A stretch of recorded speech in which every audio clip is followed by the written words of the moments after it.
Chapter 42 of The Tenant of Wildfell Hall, by Anne Brontë. September 1st. No Mr. Huntingdon yet. Perhaps he will stay among his friends till Christmas, and then, next spring, he will be off again.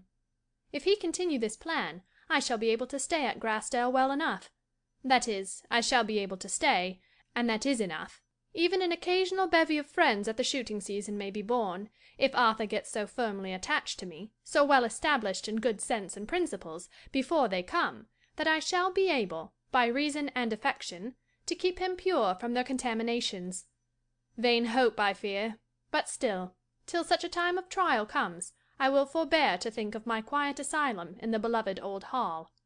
Mr. and Mrs. Hattersley have been staying at the Grove a fortnight, and as Mr. Hargrave is still absent, and the weather was remarkably fine, I never passed a day without seeing my two friends, Millicent and Esther, either there or here. On one occasion, when Mr. Hattersley had driven them over to Grassdale in the phaeton, with little Helen and Ralph, and we were all enjoying ourselves in the garden, I had a few minutes' conversation with that gentleman, while the ladies were amusing themselves with the children. "Do you want to hear anything of your husband, Mrs. Huntingdon?" said he. "No, unless you can tell me when to expect him home." "I can't. You don't want him, do you?" said he, with a broad grin. "No." "Well, I think you're better without him, sure enough. For my part, I'm downright weary of him. I told him I'd leave him if he didn't mend his manners, and he wouldn't, so I left him. You see, I'm a better man than you think me. And what's more, I have serious thoughts of washing my hands of him entirely, and the whole set of 'em, and comporting myself from this day forward with all decency and sobriety, as a Christian and the father of a family should do. What do you think of that?" "It is a resolution you ought to have formed long ago." "Well, I'm not 30 yet. It isn't too late, is it?"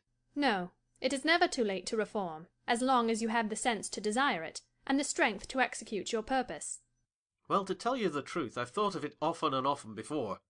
But he's such devilish good company, is Huntingdon, after all. You can't imagine what a jovial good fellow he is when he's not fairly drunk, only just primed, or half seas over.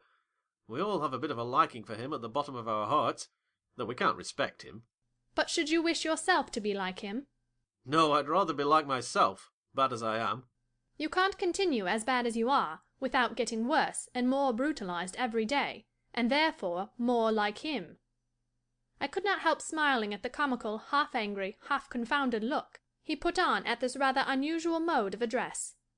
"Never mind my plain speaking," said I. "It is from the best of motives. But tell me, should you wish your sons to be like Mr. Huntingdon, or even like yourself?" "Hang it, no!" "Should you wish your daughter to despise you, or, at least, to feel no vestige of respect for you, and no affection but what is mingled with the bitterest regret?" "Oh, no, I couldn't stand that." "And finally, should you wish your wife to be ready to sink into the earth when she hears you mentioned, and to loathe the very sound of your voice, and shudder at your approach?" "She never will. She likes me all the same, whatever I do." "Impossible, Mr. Hattersley. You mistake her quiet submission for affection." "Fire and fury!" "Now don't burst into a tempest at that. I don't mean to say she does not love you. She does, I know, a great deal better than you deserve. But I am quite sure that if you behave better, she will love you more, and if you behave worse, she will love you less and less, till all is lost in fear, aversion, and bitterness of soul, if not in secret hatred and contempt. But, dropping the subject of affection, should you wish to be the tyrant of her life, to take away all the sunshine from her existence, and make her thoroughly miserable?" "Of course not, and I don't, and I'm not going to." "You have done more towards it than you suppose." "Pooh-pooh! She's not the susceptible, anxious, worrying creature you imagine. She's a little meek, peaceable, affectionate body, apt to be rather sulky at times, but quiet and cool in the main, and ready to take things as they come." "Think of what she was 5 years ago, when you married her, and what she is now." "I know she was a little plump lassie then, with a pretty pink and white face. Now she's a poor little bit of a creature, fading and melting away like a snow wreath. But hang it, that's not my fault." "What is the cause of it, then? Not years, for she's only 25." "It's her own delicate health, and confound it, madam! What would you make of me? And the children, to be sure, that worry her to death between them." "No, Mr. Hattersley, the children give her more pleasure than pain. They are fine, well-dispositioned children. I know they are. Bless them. Then why lay the blame on them? I'll tell you what it is. It's silent fretting and constant anxiety on your account, mingled, I suspect, with something of bodily fear on her own. When you behave well, she can only rejoice with trembling. She has no security, no confidence in your judgment or principles, but is continually dreading the close of such short-lived felicity. When you behave ill, her causes of terror and misery are more than any one can tell but herself. In patient endurance of evil, she forgets it is our duty to admonish our neighbours of their transgressions. Since you will mistake her silence for indifference, come with me, and I'll show you one or two of her letters. No breach of confidence, I hope, since you are her other half. He followed me into the library.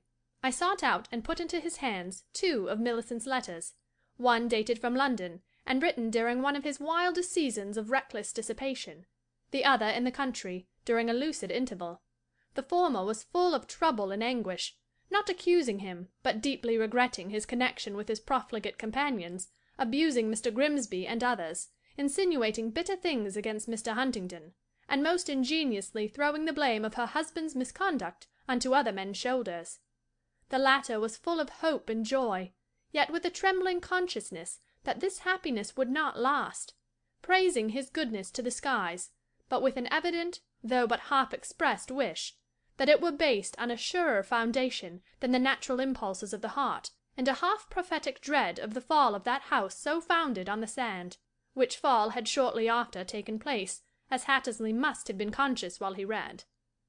Almost at the commencement of the first letter, I had the unexpected pleasure of seeing him blush, but he immediately turned his back to me, and finished the perusal at the window. At the second, I saw him, once or twice, raise his hand, and hurriedly pass it across his face. Could it be to dash away a tear? When he had done, there was an interval spent in clearing his throat and staring out of the window, and then, after whistling a few bars of a favourite air, he turned round, gave me back the letters, and silently shook me by the hand. I've been a cursed rascal, God knows, said he, as he gave it a hearty squeeze. But you see if I don't make amends for it. Damn me if I don't. Don't curse yourself, Mr. Hattersley. If God had heard half your invocations of that kind, you would have been in hell long before now, and you cannot make amends for the past by doing your duty for the future, inasmuch as your duty is only what you owe to your Maker, and you cannot do more than fulfil it. Another must make amends for your past delinquencies. If you intend to reform, invoke God's blessing, his mercy, and his aid, not his curse. God help me, then, for I'm sure I need it. Where's Millicent? She's there, just coming in with her sister. He stepped out at the glass door, and went to meet them. I followed at a little distance. Somewhat to his wife's astonishment, he lifted her off from the ground, and saluted her with a hearty kiss and a strong embrace. Then placing his 2 hands on her shoulders, he gave her, I suppose, a sketch of the great things he meant to do, for she suddenly threw her arms round him, and burst into tears, exclaiming, "Do, Ralph. We shall be so happy. How very, very good you are." Nay, not I, said he, turning her round, and pushing her towards me. Thank her, it's her doing. Millicent flew to thank me, overflowing with gratitude. I disclaimed all title to it, telling her her husband was predisposed to amendment before I added my mite of exhortation and encouragement, and that I had only done what she might, and ought to have done, herself. "Oh, no," cried she. "I couldn't have influenced him, I'm sure, by anything that I could have said. I should only have bothered him by my clumsy efforts at persuasion, if I had made the attempt." You never tried me, Milly, said he. Shortly after they took their leave. They are now gone on a visit to Hattersley's father. After that they will repair to their country home.